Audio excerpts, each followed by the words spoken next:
Hi, I'm Susan Stowe, professor of dance in the Conservatory of Performing Arts at Point Park University. I would like to begin this session by inviting each of our panelists to introduce him or herself and tell us when you graduated from Point Park, where you are now, and how you got here. So let's start with Zach. Excellent. Thank you so much, Susan, and thanks for having me. This is going to be really fun. Looking forward to it. My name is Zach Kapeluck. I graduated from Point Park in 2013, and I currently reside in Philadelphia, where I dance with BalletX, a contemporary ballet company in Philly. I'm in my 8th season with BalletX now. And long story short, I was going to Point Park, and in my senior year, we were working with a choreographer slash dancer named Tobin Delcourt. He used to dance with Hubbard Street in Chicago, and he was setting one of their repertory works on us at school and happened to be setting a work at BalletX in Philadelphia at the same time. And when I was in my senior year, I was working with him, and he knew that BalletX needed a guy kind of last minute. It was kind of an urgent request from the director here. And he said, "Hey, Zach, I think that you would be really great for the company. I think you should go out and audition." So I went out on a Friday. I took an early morning bus and I took class with the company on Friday morning. And after class, Christine, I guess, saw something that she liked in me, the director here, and she offered me the job. And I got right back on the bus and came right back to school, and I had rehearsal on Saturday in the morning. And that was it. Yeah, a week later, I called her back and we finalized everything. And then a month later, I was packing up and moving to Philly to start dancing with BalletX. And I've been here for 7+ years now. So something clicked. And that's how I ended up where I am now. Yeah. Well, that's amazing. And that's a terrific story that happens so often at Point Park, where students will work with, a guest choreographer or rehearsal director and develop a relationship. And then suddenly they're on their way to a position in a company somewhere. So it really is terrific. And that's one of the things I love about Point Park is making those and building those relationships. So congratulations. Thank you. We'll have to celebrate your 10th anniversary soon. Oh my gosh, I can't even think about that. Coming. All right, well, next, let's go over to James Gowan. Thank you, Susan. Thanks for having me. I graduated my name's James Gowan, sorry. I'm from Phoenix, Arizona, and I graduated from Point Park in 2015. I dance with Alonzo King LINES Ballet, and this is my 5th season. The journey getting there was a little interesting. I got to leave Point Park a little bit early and finish my degree online while dancing with River North. But sadly, they closed a month after we started our contract. And then I joined DanceWorks Chicago shortly after that, which is in the same building. I was very lucky to have that, them being upstairs and needing people. And then I did a lot of auditions, and I took a master class with Lines while they were on tour, but Alonzo has to see you to approve if you are gonna get a job or not. And it was their last audition of the year, and I went and I got hired on the spot. I was very lucky to have gotten that job. I've been loving it ever since. Yeah. Well, that's also a great story. The being in 2 companies in the same building in Chicago. Very different styles, though. And as I understand, they were very different stylistically, weren't they? River North versus DanceWorks Chicago, I think. Sorry, I paused. No, okay. So they're very different, those 2 companies that you worked with in Chicago. DanceWorks Chicago and was it River North? Yeah, I was with River North Dance Chicago, and then they folded, and I joined DanceWorks Chicago shortly after that, which is a smaller junior company designed for 2 to 3 years for professional growth and development. And then I was auditioning during that time. It was a good fit, but I felt like I needed something a little bit more, and Lines was right up my alley. So I was lucky enough to join them. Yeah, that's terrific. Congratulations. Thank you. All right, well, let's go now to Maya De Leon, one of our more recent graduates. Hi, thank you, Susan. I'm so excited to be here. I'm Maya De Leon. I graduated from Point Park in 2019.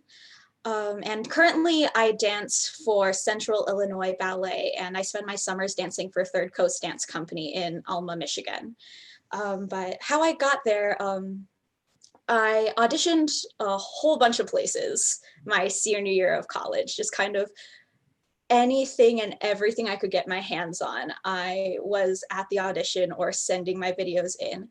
One of those companies was Ballet Quad Cities, and that is the company I ended up in the year after I graduated. I decided it wasn't really for me after spending about a year there-ish. We got cut a little short because of the pandemic, but anyways, decided it wasn't for me. Remembered that I really enjoyed my audition at Central Illinois Ballet, so re-auditioned there, talked to some of the dancers and the director, and here I am now. That's about it. Well, that's another success story, and congratulations. Thank you. That's really great. And we miss you, all of you guys. You know, it's so wonderful to see you here together today and sharing your stories, which is wonderful. All right, well, let's go to Shawn, who also, I think, graduated recently. Yes. Hi, Susan. Hi.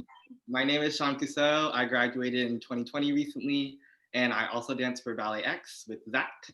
And how I got there is a very simple path with most people. I just went to the open audition in New York, and then the pandemic hit. I kind of didn't hear anything from them for a while, and then I almost joined somewhere else, and then I got a call from the director saying that to apply for the fellowship, which is like their junior position with the company, and it's kind of like it's similar to an apprentice, and that's what I'm doing right now. And yeah. That's exciting. Congratulations. Thank you. I know that all of you have worked really hard to get where you are. I know you personally, and I know that you've put in the work, done the time, and are now reaping the benefits of all that hard work. So congratulations to all of you. So my next question is, how many hours, days of the week do you dance? And that would include classes, rehearsals, and performances. Why don't we go in the same order just for efficiency? So Zach. Well, it's an extraordinary circumstance right now with the pandemic being the way that it is. So our hours are kind of varied. But when this wasn't an issue, BalletX dances Monday to Friday from 9 to 5 or 10 to 6, depending on the day. And because we're a repertory company and we're often doing 4 or 5 different pieces at the same time, pretty much the whole company is always together for those hours of 9 to 5. There aren't many times when like you have a 3-hour break in the middle of the day. You're always dancing from 9 to 5. And then depending on the time of year, we would do probably about 20 or so touring shows in a season. So like in the fall, we might do like 20 shows on the weekends. And then again in the spring, we might go on like 3 or 4 different tours and do more shows. So depending on the time, you're spending your weekends touring and your weekdays rehearsing here in Philly. And then 4 times a year, we have a 2-week run here in Philadelphia where we do 14 shows at our resident theater. So during that time, we're rehearsing a bit during the day and then performing in the evening. So it's a pretty full-time job. I would say very busy, very, very busy. I think this year we have a 42-week contract, which is pretty amazing. Our boss works tooth and nail to get us those weeks of work. So we owe her a lot of credit for the work she does to get us seen so much. Well, and that's so important, you know, to stay in shape, to keep the repertory in your body, and you know, and to pay your bills. 100%. The more weeks, the better. The more weeks, the better. So, James, tell us about classes, rehearsals, and performing with lines. It's a lot. It's really great. So we generally, when we're in San Francisco, we work 11 to 6. And we have 3 breaks. It's like one little 15-minute after class. You have a 20-minute lunch and then a 15-minute break, but you're pretty much dancing the whole entire day. We only perform works by Alonzo. And yeah, we internationally tour at least 2 to 3 times a year. And those are about 5 to 6 week long stints in many different countries. So it's a lot of traveling. It's really nice, but it's also quite difficult on the body and to stay in shape during that time because you're obviously not rehearsing 11 to 6. It's more performances, let's say Tuesday through Sunday, maybe you get Monday, maybe the next day off, but you're always performing. We have 2 home seasons a year that are either 1 or 2 weeks long. And we're really not in San Francisco that much, which is surprising. So sometimes Alonzo will come on tour with us and we'll rehearse and then perform that night. It's pretty taxing, but it's really rewarding. We get a long contract. We sign it for the year, and they usually tell us what our summer looks like, pending like summer festivals and things like that. So it's kind of, you have to be really flexible in that sense of your schedule, but you do sign for the full year. So we're very lucky and fortunate to have that. Oh, that's amazing. A full year. That's terrific. Congrats. Thank you. And Maya, tell us about performances, rehearsals, and classes at the Central Illinois Ballet. So our day is a little bit shorter than the other 2 we just heard from. We start our day at 10 with a ballet class, company class. We have a short lunch break, and then we rehearse only until 2. It's a smaller company in a smaller area, so many of our company dancers have second jobs, and that's to allow them to get to work, to teaching, whatever they have to do. And that's Monday, Tuesday, Wednesday, and Friday. On Thursday, we have evening rehearsals from 2:30 until 9:30, because a lot of the productions we do as a smaller company, we do with the academy. We have our kids joining us, and it's a lot of fun. It's a very good community to be in. So we rehearse with the kids on Thursdays. We actually have a performance coming up. We're doing Dracula as a Vimeo production. So we're going into filming this weekend. We'll be filming Saturday and Sunday. So our week is extended a little bit longer this time. Normally we'd have weekends off, but we're filming all day Saturday, all day Sunday. Not entirely sure how it's gonna go. Again, I'm sure you've all heard this millions of times, that this is uncharted territory for a lot of companies. So we're excited to get to use this new technology, to be able to show our performances to a wider audience than just the Peoria area. But yeah, that's my day. I teach a lot in the evenings, so I'm really dancing all the time. And you wouldn't have it any other way. Definitely not. That's great. So you're working on Dracula. Will you do Nutcracker as well? Yes, that will also be virtual. Okay, cool. So Shawn, tell us a little bit about some of the guest artists that come to BalletX, or is it the director that stages most of the work? BalletX is totally based on creating like new works. So all of the works that are created from like choreographers coming in. Currently we're in a different predicament because we're doing a virtual season on our platform, BalletX Now. And so the choreographers coming in are working on short films, and some of them have produced long films, like Penny Saunders, who we had last spring that was supposed to be performed. She created a new work on us, as well as Rena Butler, Hope Boykins, and Amy Hall Gardner, who was also just at Point Park. Oh, yeah. So I've experienced a lot of choreographers who I met like towards the end of my time, like just at the beginning of the time here. Amy actually choreographed a solo on me on the same day, a year apart. Oh, which is very interesting. Yeah, the same day she was like, I choreographed a solo on you today last year. So it's very interesting to see like those worlds kind of overlap, even though the pandemic hit and like things are kind of crazy. I think it's interesting to see like all the choreographers that Point Park bring in also like large companies also use. okay. I think I did. Oh, that's awesome. That's awesome. And what are the odds of a 1-year stint, right? Exact to the day. That's pretty amazing. And the fact that you remembered. Yeah, that was a big thing. She remembered me as soon as she saw me. She was like, "Hey, Shawn." I was like, "Hey, me." Well, they say the dance world is very small, right? You're always going to run into somebody you know, or someone you've worked with, a friend of a friend. So, it's important to keep connected. So I'm looking at the chat here, the Q&A, wondering if our viewers have any questions. Please feel free to type that in and we will answer it to the best of our abilities. I guess I'll keep asking while they're thinking. So during this pandemic, someone mentioned that it's really hard to stay in shape. So what do you do outside of dancing to try to stay in shape? Are you doing any supplemental Pilates, yoga, conditioning, or anything like that to try to keep in shape? Let's go reverse. Let's start with Shawn this time. I'm gonna be honest and say that this fluctuates as much as the pandemic has. I feel like towards the beginning of the pandemic, I was really stressed out about staying in shape and I was doing all types of things like Pilates and yoga and just taking extra classes. Just like, I think that's probably the best way I've decided to stay in shape, was just like experiencing different classes from my home.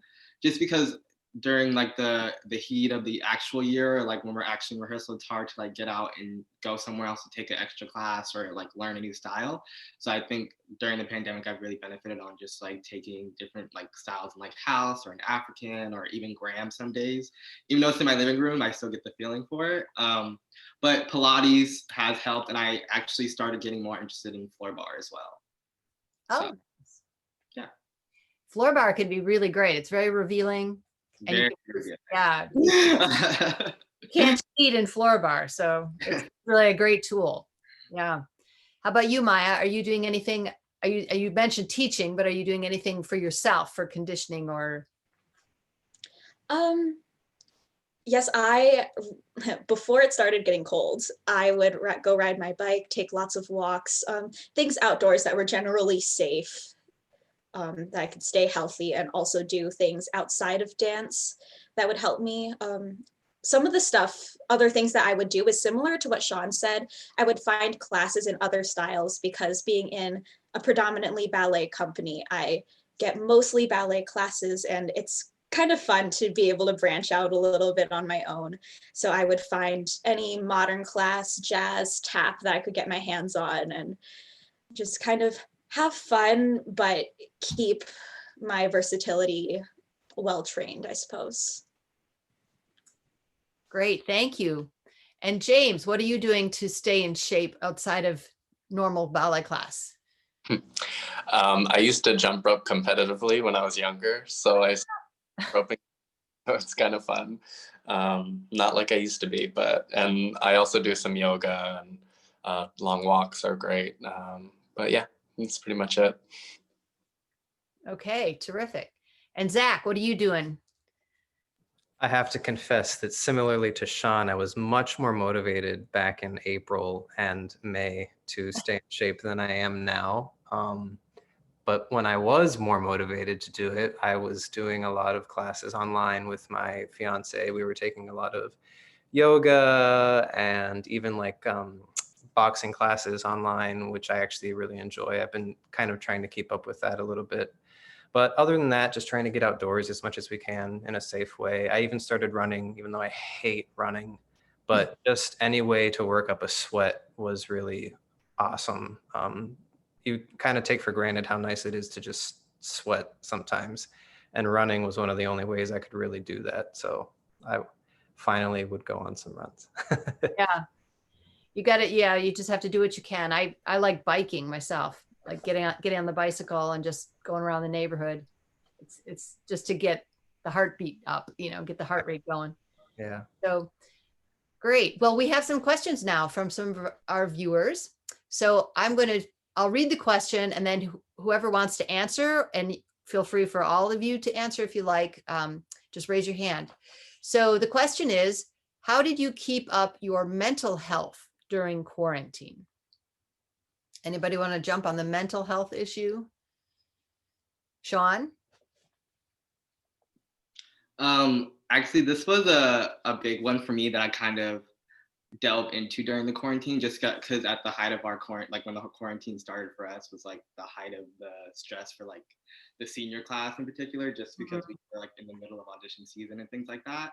And I found that writing, I started writing a lot, just in general. If I ever have too many things in my head, I'd write that down.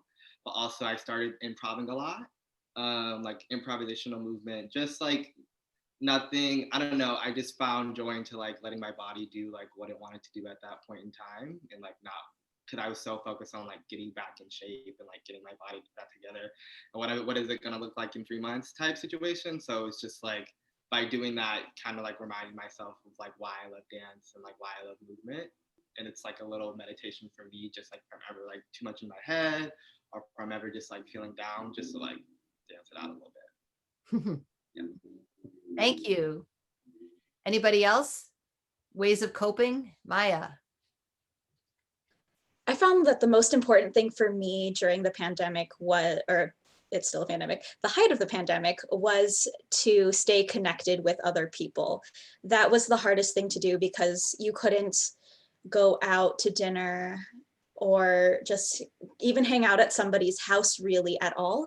So the most important thing for me was to make sure that I was keeping in contact with my former classmates, with company members, with my friends, with family. I actually found that I was calling people that I wouldn't normally call on a normal basis.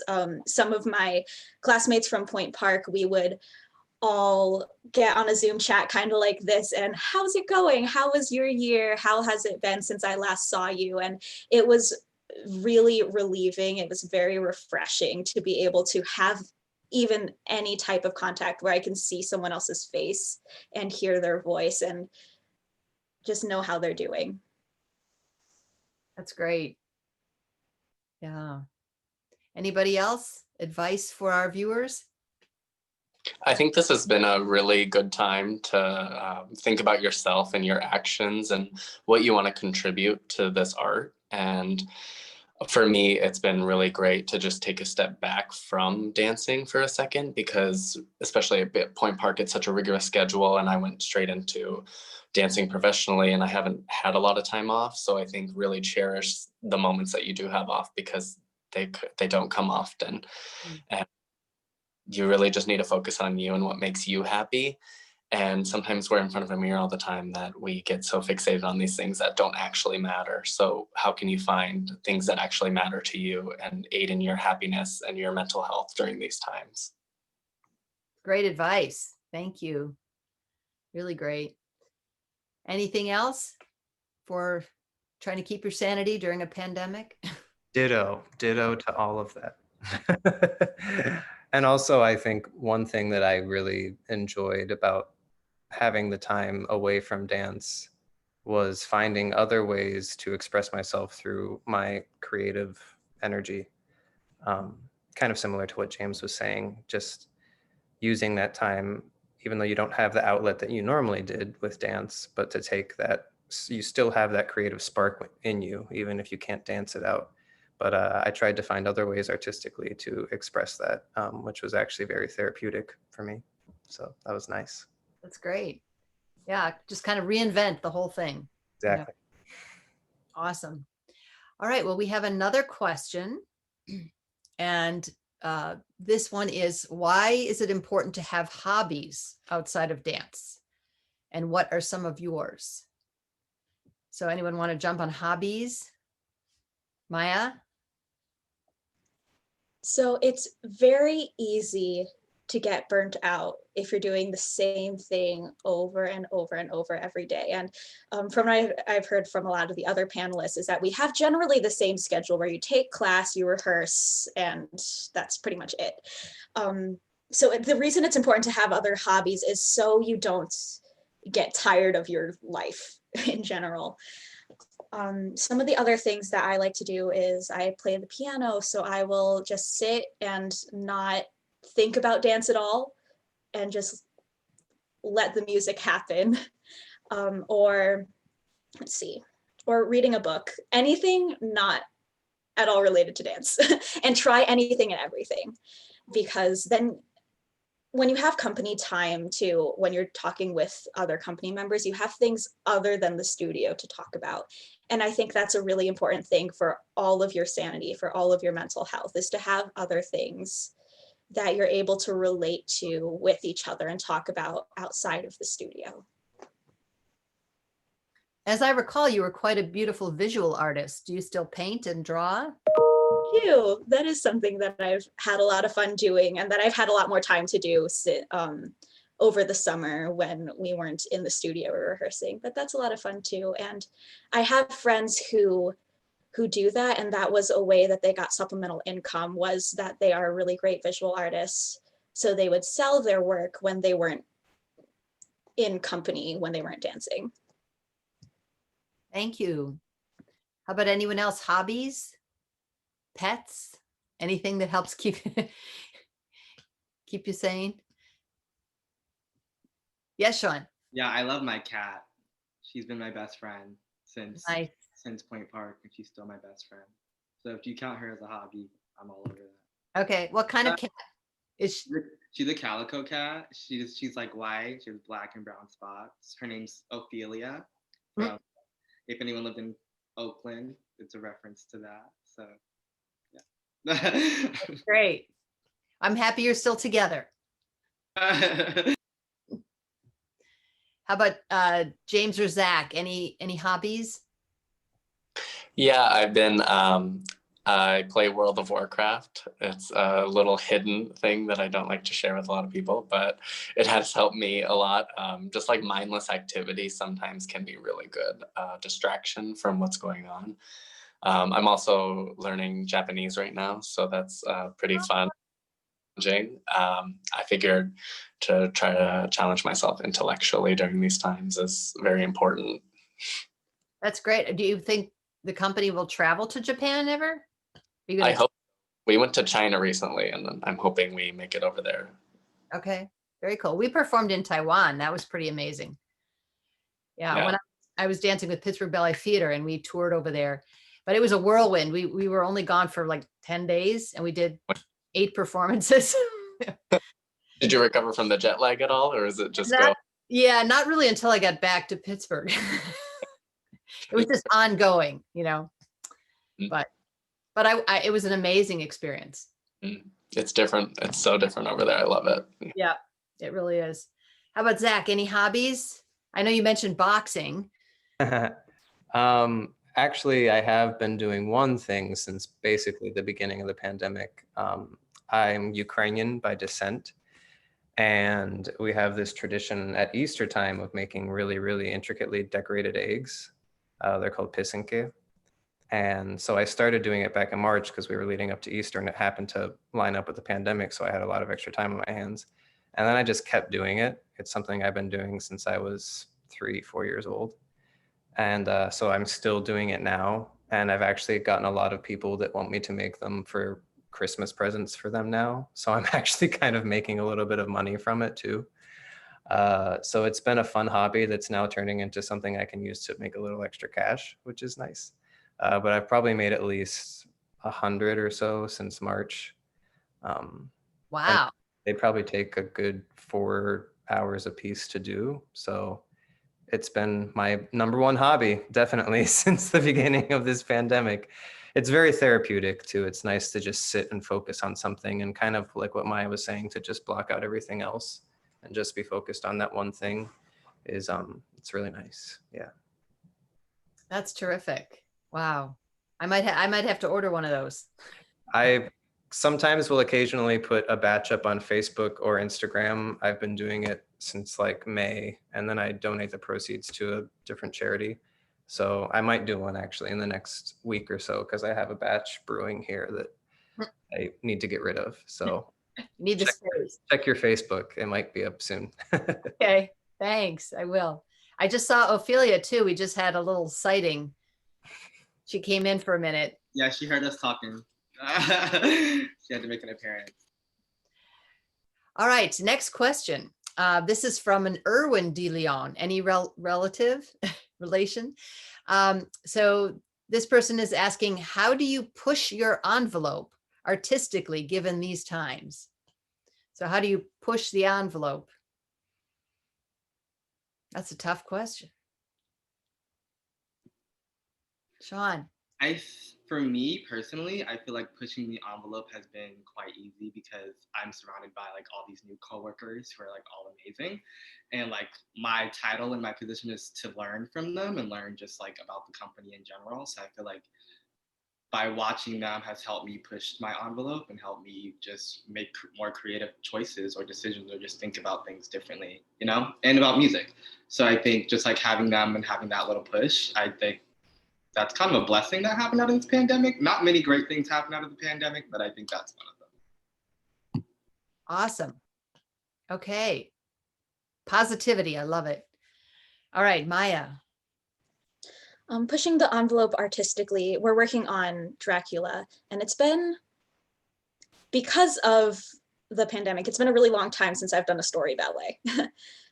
It's been since last season. So getting to delve into the character, in one of the casts, I play Mina, who is Dracula's love interest. We actually have a female Dracula this year. So it's been very interesting to kind of twist the story, do a lot of character research, I would say, is how I'm, as you would say, pushing the envelope, is reading as much as I can, watching various shows of the time period, seeing how the actors carry themselves, how they hold themselves, how they speak. Even though in ballet we don't speak, it's important to see the gestures they use and how you would carry that across. So looking at different forms of art and how that can influence your own art is a really great way to push the envelope of artistry in dance.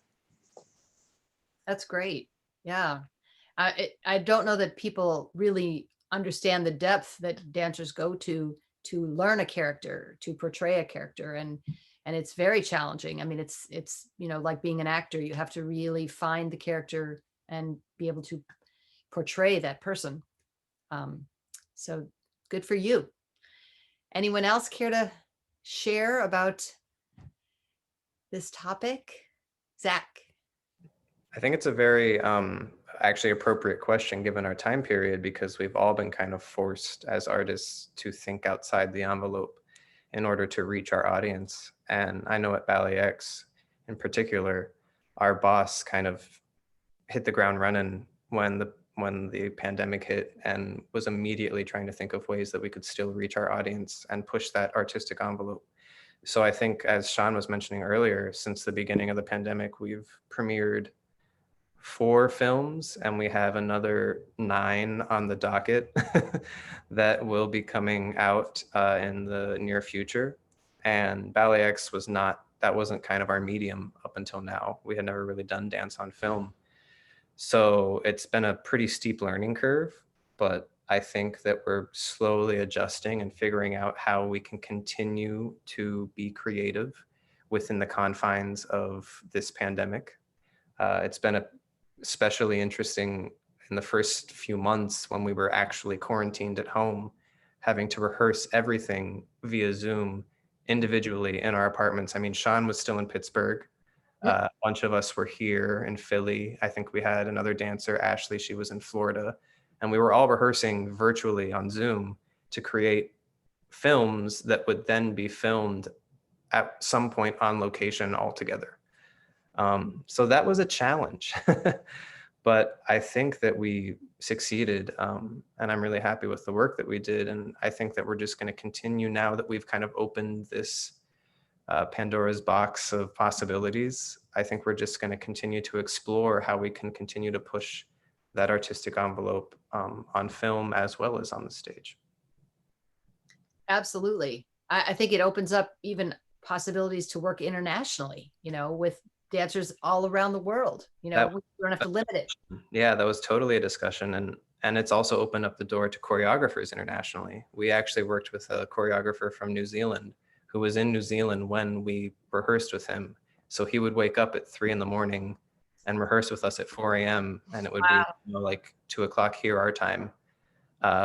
And he made a film in like 4 days, spent 4 awful days waking up at 3 a.m., but we knocked it out. And the product I thought turned out really well. So lots of cool things that can happen when someone throws an obstacle in your way.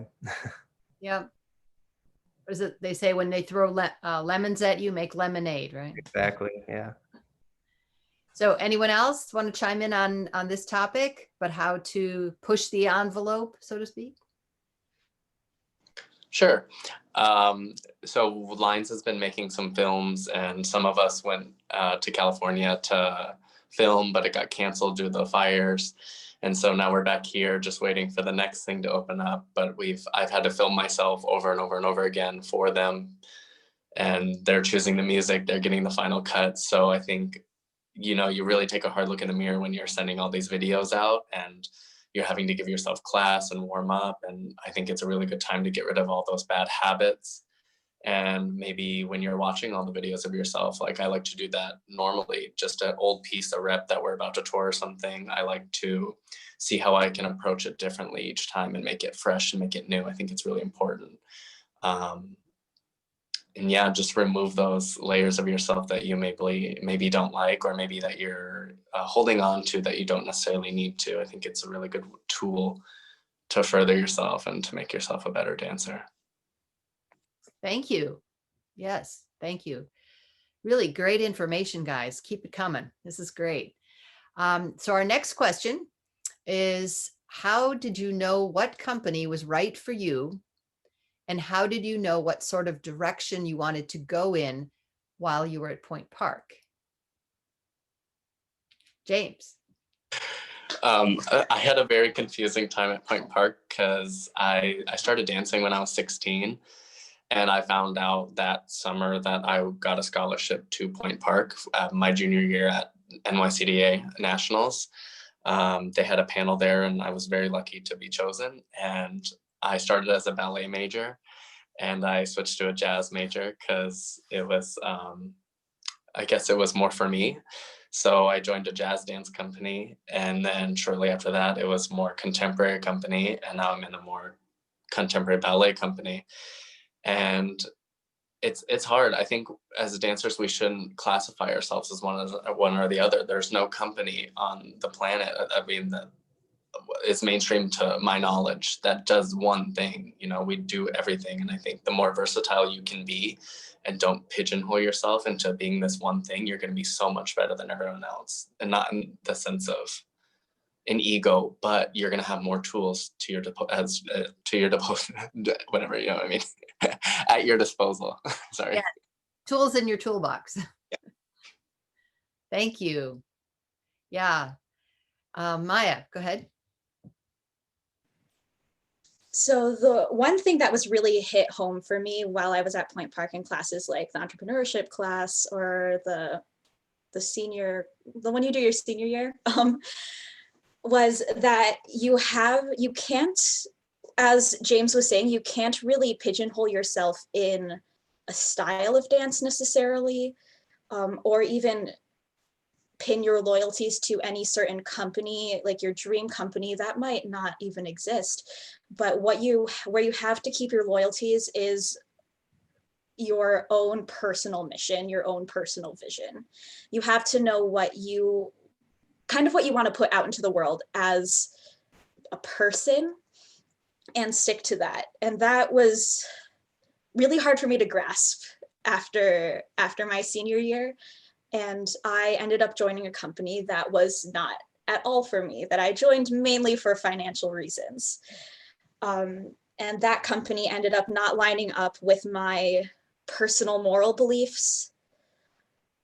Just in a lot of ways, my personality didn't fit well.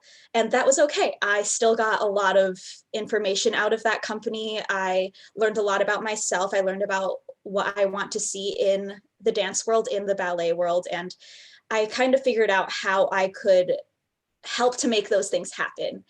And it led me to a company where I could push for more diverse dancers, more inclusivity racially. And that's one of the biggest things that I wanted to push for.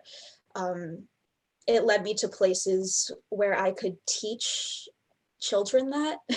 And that's one of the things that I love doing as a professional dancer, is teaching and helping kids to understand what the dance world is and what it can be.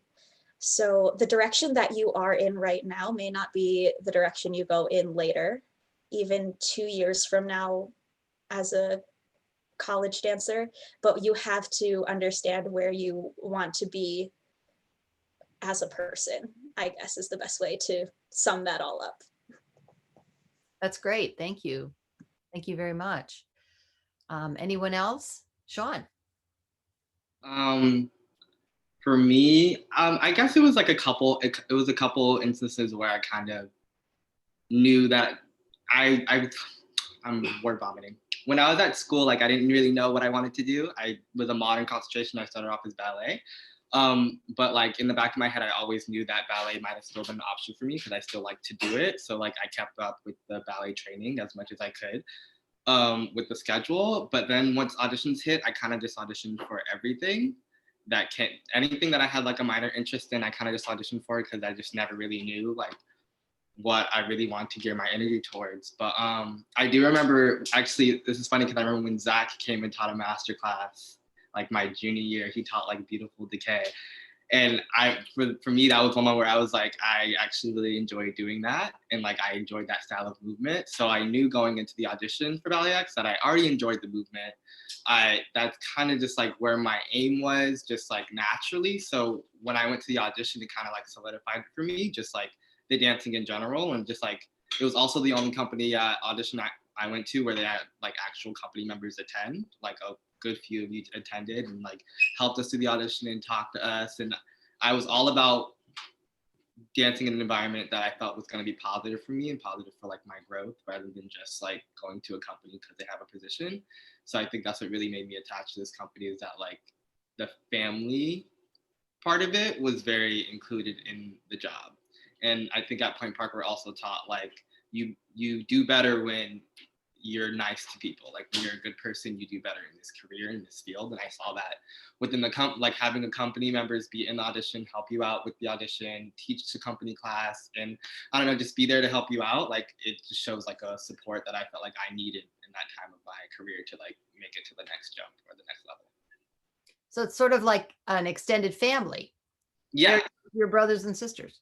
Yeah, they've all been like super, and it's just like I kind of knew, but they've all just been like super welcoming to me, and it's been like super nice. And like, I don't know, it like having Zach there, like from Point Park, kind of feels like I have someone who's kind of been where I've been through. And like, even though it's different times, like we both know Point Park. Now I'm getting to know BalletX that he already knows. So it's kind of like we get to share that moment too.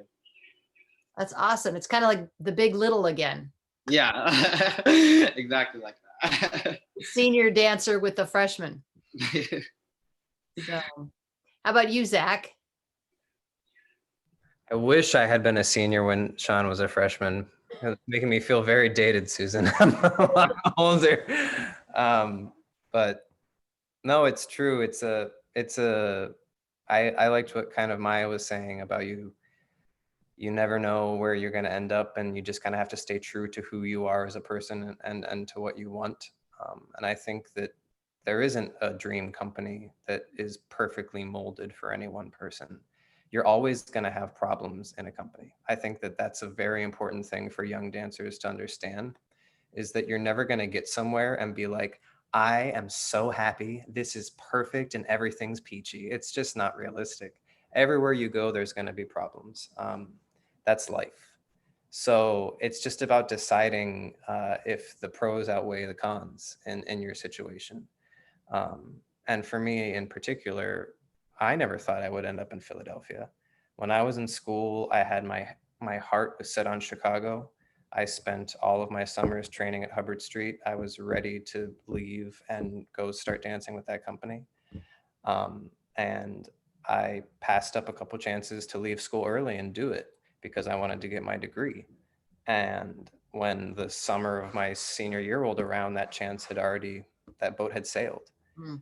And I was disappointed. But when I took the job with BalletX, I knew it was the right thing to do because, I mean, come on, like one door closes, another door opens, right? And I wasn't gonna just pout about what didn't go right for me. So I never thought Philly would be my fit, but I took the job and I just jumped in head first. And 8 years later, I'm still here. I met my future wife here. I have a life here in Philly, and it's pretty crazy. You know, when I think back 8 years ago and where I was and who I was, I'm still to the core who I am, but my outlook on things has just changed so drastically. So just stay open, you know, find your core values and be strong in them, but then everything outside of that, maintain that flexibility, because it'll take you places that you never imagined, and you'll probably more often than not be happy that you went there. It's great advice. Thank you. I'm gonna use that myself. All right, so we have another question. How do you stay focused in a company with the pressure of keeping up with other dancers? So Shawn touched on this a little bit, and he was actually learning from them and growing from them. And I think healthy competition can be good, but how do you deal with that pressure? Or do you not feel that pressure? Maybe you don't. I think it's always going to come with a little bit of pressure. I think since just the environment that me and Zach work in, even me, like as a fellow, my main job is to understudy. And like I've been getting used more than I thought I've been getting used. Like I should have been getting used. And it just comes with and when the atmosphere is right, there's like the healthy competition is good, but also it's like there's a form of support that also comes with that. Like no one's gonna be upset that you have a special part, because like, and especially in a smaller company, every part is vital and every part is used to like progress the story. So it's just like, that's just what it is for that point in time. And like someone else will be in the spotlight another point in time. And then like maybe a duet will be, it's just, it changes based off the company. And like, I think emphasis on the companies that like it's to work together. Like it's not just about having like a single person be the lead. Like it's about like how the company or what the choreographer honestly wants. It's really up to them what they choose to do, or just like who they choose to use. And it's not always about your dancing or about, it might just be just a character role thing, just like that person fits that mold and that character. And that's how they support the story, and you have a way to support the story as well. It's just not what you may have thought about or not. Yeah, so I wouldn't say as much as like competition wise, it's just about like supporting each other like through it, like and thinking about like the larger picture instead of just like yourself and like how you compare to one another, because that's never going to benefit anyone. Thank you. Yes, so true. Yeah, Maya.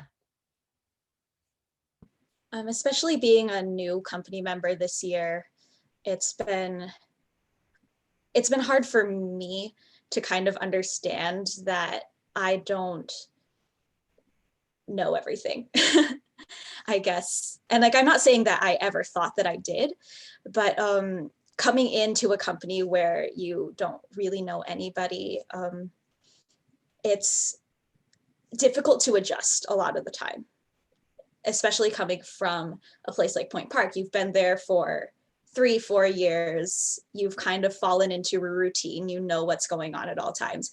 And then jumping into a company where you don't know anybody or really what's going on is a difficult adjustment to make. But one of the things that helped me a lot was kind of building off what Shawn said, is observing and learning as much as you can from the people who have been there for a long time. When I got to Central Illinois Ballet, one of the company dancers, the principal dancer there, Hannah Ray, graduated from Point Park in 2016. So she kind of knew where I was coming from in where I came from in school. And she is also the cast A Mina in Dracula. So I get to watch her. And it's been kind of intimidating being the cast B version of her, having been there for 5 years. She kind of knew the ropes already, knew what the artistic director wants to see in a character, wants to see technique wise. So being able to really be observant and watch her to kind of understand what the artistic director wants to see in that way, but also not being afraid to ask questions. A lot of the time, the company members who are already there are generally nice people, and they're entirely happy to help you out if you ask nicely, of course. And they're not going to turn you away if you need help from them. Most of the time, the dancers who have been there before know where you're coming from. They know what it's like to be new. They know what it's like to be less experienced. So they want to help you get through that. And they have the interests of the company in mind as well. Mhm. Absolutely. I would think that, you know, your success is their success, which is the overall production success. If everyone is at their, you know, the top of their game, then the performance will be better than ever. So thank you for that. Anything else on this topic? Yeah, I've been in a setting working at River North, and it was very competitive because we had the one show and only certain people could be in this part or this part. And I've seen the competitive side of them and all the girls competing and all the boys, and it's not healthy at all. And I found that to be quite toxic. When I joined Lines, everyone is so unique there. It's insane. Their bodies and everything that they can do is just, it's nuts. And 3 senior dancers had left the company. They retired and they only hired me. And so I had to go into a lot of their parts. So I felt like since the beginning, I've been able to do these bigger roles and these things that I feel like normally, no, they put you in the back, you're on stage for 5 seconds usually when you join. But I was lucky enough to step into those. And I really think it's when you feel any sort of competition with anybody, it really is your ego being attacked. And the one who's attacking it is you. You are not like anybody else. You can never be like anybody else. All you can do is watch and learn from other people. And anytime you have something negative in your head that you think you should verbalize, it doesn't serve you. And the smaller we can shrink our ego, the better we can be and the better we can serve our dancers, you know, our dance community and our art, really. Thank you. Yes, very true. Anyone else? Or shall I move on? I guess I'll just add one thing. It's kind of similar, piggybacking on what James said, but I think that for dancers, oftentimes we look at other people and we see things that we admire or maybe are even a little bit jealous of about them. But I think it's good to know for yourself as a dancer that those things that you might admire or be jealous of don't make that person better than you, just makes them different than you. And there's more often than not something that they see in you that makes them feel the same way. And if you can just remember that, because difference not bad, difference just different. And if we were all the same dancers, it would be really boring to watch art. So finding the things that make you unique, looking around you and being like, what makes me different than everyone else in this room, and playing into that as much as you can help to get rid of that sense of pressure that you feel about having to be better than the other dancers in the room. Because there's really only thing you can control all the time, and that's how hard you work. So just work your tuchus off and remember that you're unique for a good reason and you're in that room for a good reason. So yeah, that's all I would add. Thank you. That kind of segues into my next question, which is, you know, most of our viewers today are young aspiring dancers. Do you have a piece of advice for them?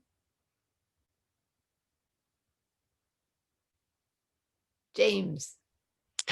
Yeah, I think you really just don't take yourself too seriously, because when you do, it becomes not fun. It becomes really hard work. There's a difference between working hard and working smart. And I think you put so much pressure on yourself to achieve this thing, to be this person, to get in that company, to get this award, and it goes on and on and on. You're never going to be happy. And it took me a really long time to just like calm down and enjoy myself. How you can think back to why you started dancing. I think that's a huge thing to always keep in your mind. Why did you start dancing? Because that's why you still do it. And we forget that. And you really go back to that root and you'll be happy. Thank you. Good advice. Anything else? bit of advice? James said it all. I Yeah, think it is. that was the first thing that came to my mind, because Yeah. whenever anyone asks me that question, I say pretty much exactly what James just said. I think it was either Martha Graham or someone else that said, take your work seriously, but never yourself. Oh, And I like that. pretty much one of the best things that you can do as you mature in this career. Don't take yourself so seriously, because you will be unhappy. Thank you so much. All right. We have one other question here. They're asking, what part of dancing makes you feel the most alive?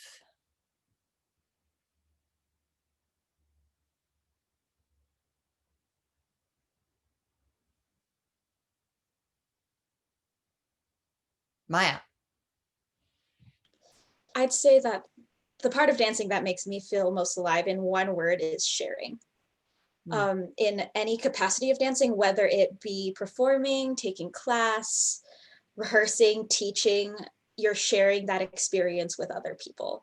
And that just fills my heart with so much joy, is knowing that something that I'm so passionate about is something that I'm sharing with so many other people, with my company, with my co-company members, with my students, with my classmates, with the audience, that they're experiencing the same thing that I'm experiencing with me.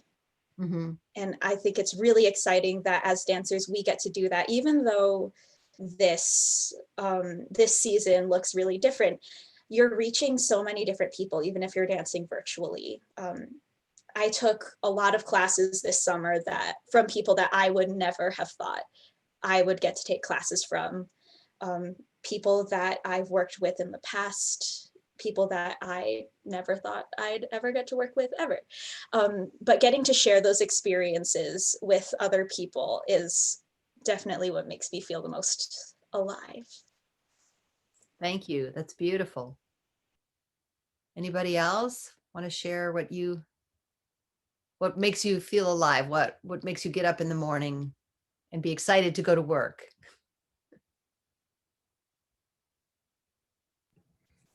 I would say there are those rare. Shawn, go ahead. No? You got it.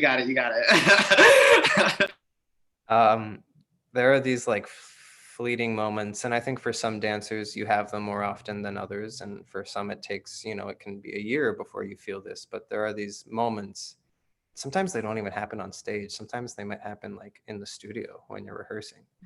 But there are these moments where you just feel, and this is going to sound cheesy, but you just feel connected to everything around you. Like there is not one thing in that moment that you could possibly do wrong. Like you've found the wave and you're riding it. I love that analogy of just like riding the wave. And it's hard to describe. I imagine it to be like a kind of euphoric experience, but as a dancer, for me, chasing those moments is what is exciting.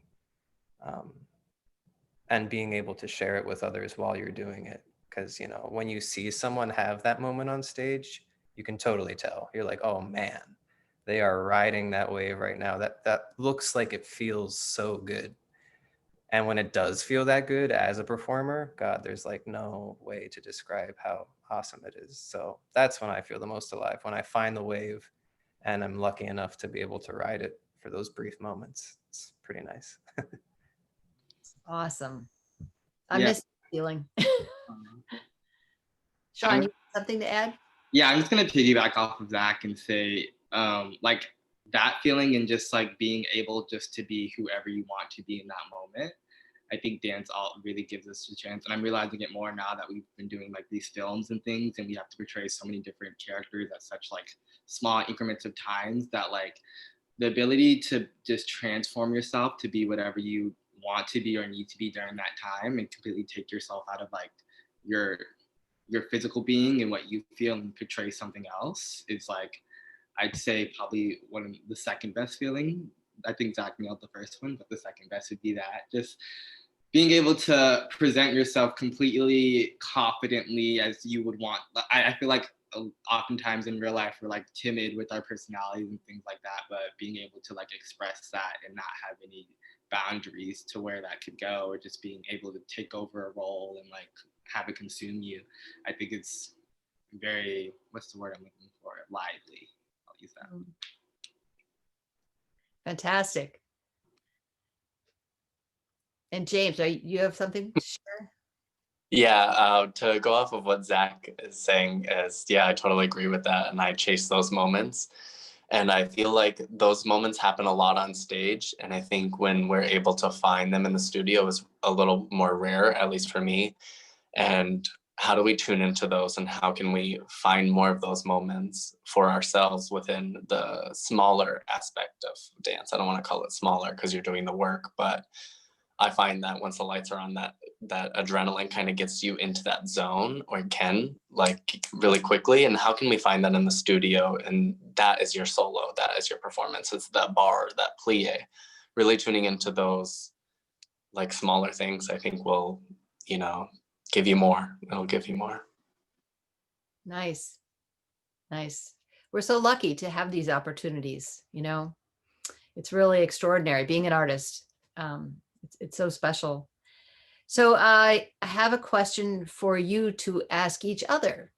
So I know you haven't seen each other in a while, and some of you weren't in school at the same time, but what advice would you give to each other to continue along your path and have experienced longevity in your career? So this is going to be from you guys to each other, say.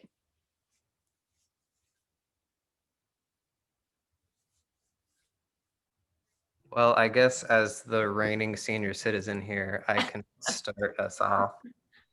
I feel so old, Susan. I'm gonna be. Just wait.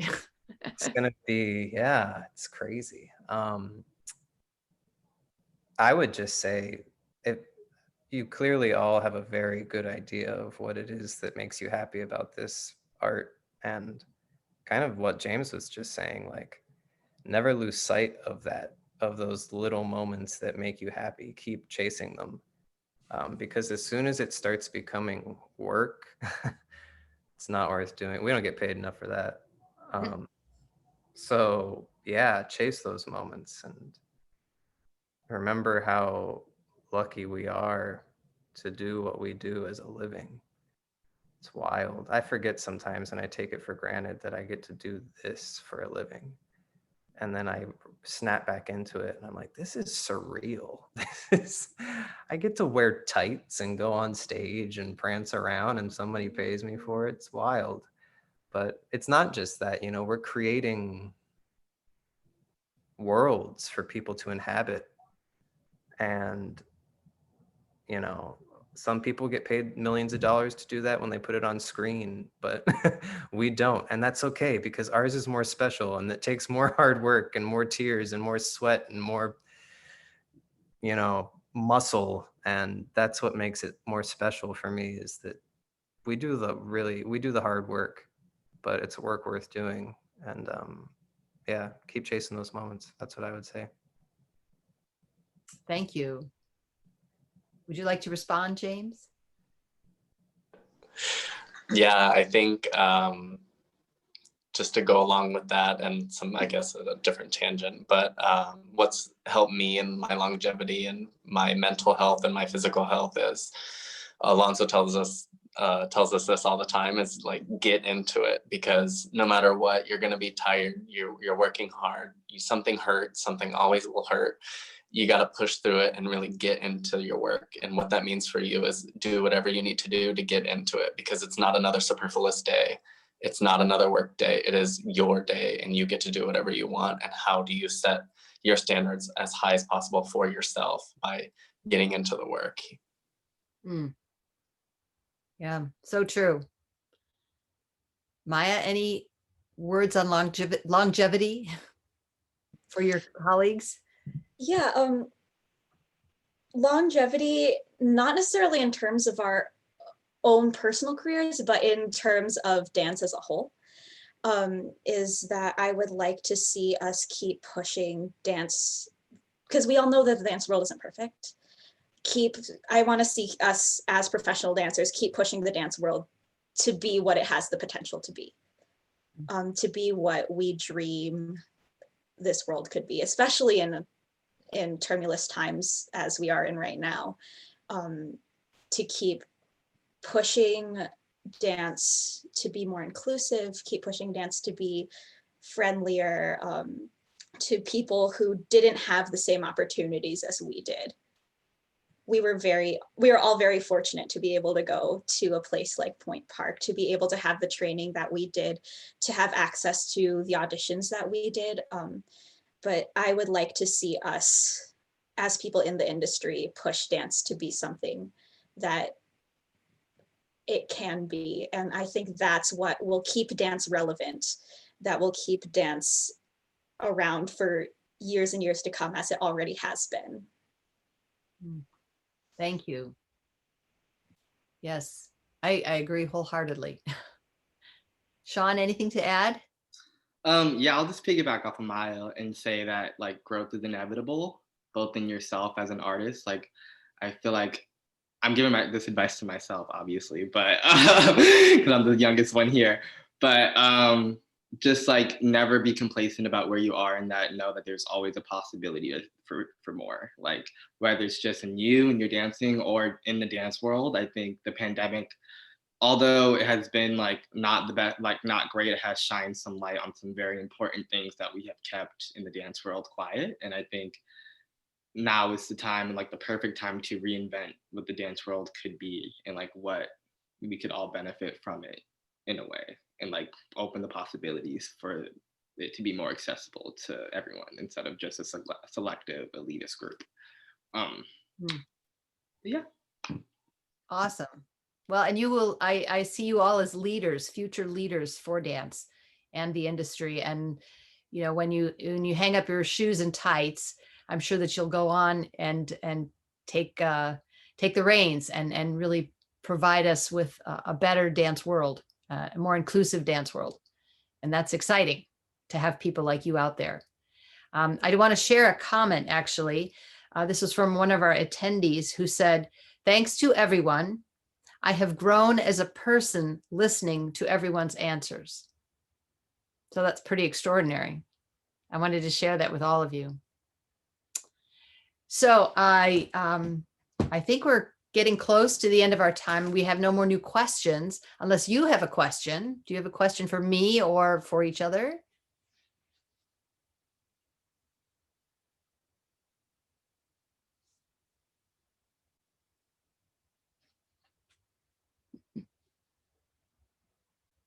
No, we're good.